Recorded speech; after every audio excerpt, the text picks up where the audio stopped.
Sunrise Orchard in Cornwall, Vermont is one of 13 farms in Red Tomato's Eco-Apple program. Barney Hodges Sr. planted the 200 acres of apples over 34 years ago. Now his son, Barney Jr., and his daughter-in-law, Chris, run the farm. The Hodges at Sunrise Orchard are in some ways a typical story of how Red Tomato gets to work closely with a farm. We coordinate a network of 40 family farms in the greater Northeast and try to make sure that their super high quality produce reaches millions of people through supermarkets in our region. It's hard work to keep a family farm going. Apples are usually sold as a commodity, with no connection to the grower and at the lowest price. The goal with Eco-Apple is to use the brand as a tool to educate consumers about the story behind the fruit and build loyalty for these growers. An Eco-Apple is a way to enjoy the fantastic apples that the Northeast region can produce and still be supporting farms that are trying to work with the earth and reduce their reliance on chemical spraying.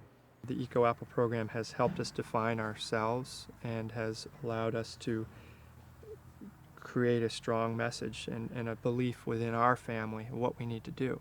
We will often communicate with the growers whose products we're handling 3 to 5 times a day. The information is changing so fast and the orders come at us so fast that it's just the way the produce industry works. The Eco-Apple program is usually offered to growers a small premium higher than they would be able to get otherwise. And perhaps more important, we're able to secure markets and access to markets that gives them some certainty, some security that a portion of their crop will be marketed by X time, so that they're able to plan. To add predictability and security into the marketing plan of a farm is a pretty big deal. One important element of the Eco-Apple program is integrated pest management, or IPM. IPM uses ecological methods such as prevention, monitoring pests and disease levels, setting traps, and introducing beneficial insect predators, and relies on chemical pesticides only as a last resort. IPM is a way to farm as much with nature and with natural processes, but still use modern technologies to solve the worst problems and get a marketable commercial apple crop. The IPM protocol sets strict production standards and provides third-party certification by the IPM Institute of North America. It is an important way to protect the integrity of the growers and maintain credibility with consumers.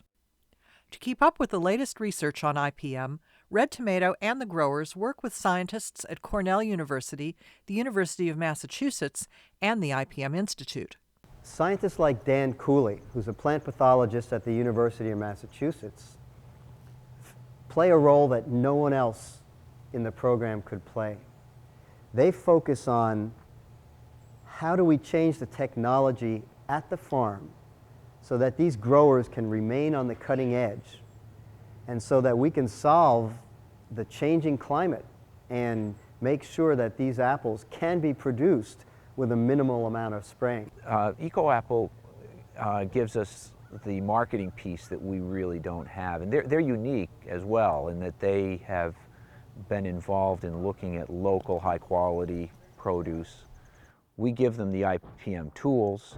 They can take that and translate it into a marketing advantage for the growers, which convinces the growers to go to higher level IPM.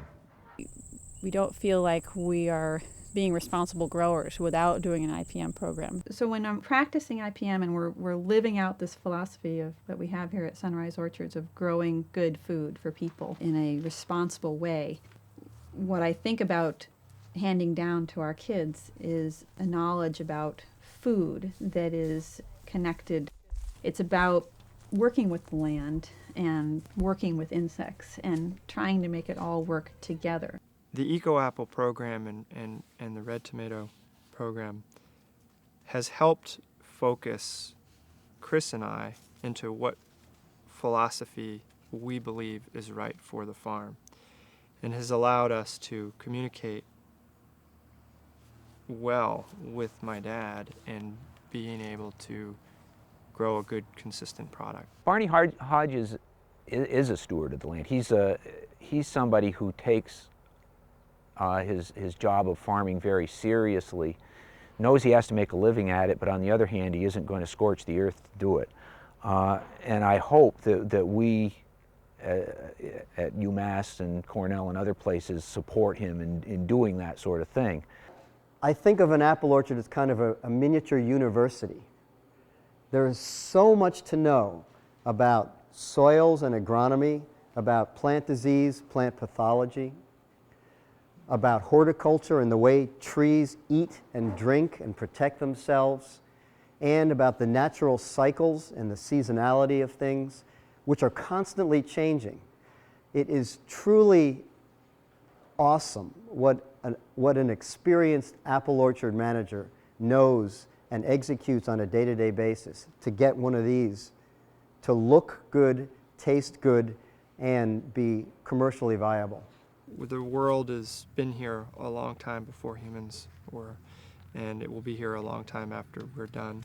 I just view us as we're tenants of the land. We're here for a short period of time, and that's it. It's really about us wanting to do a really good job growing food for people.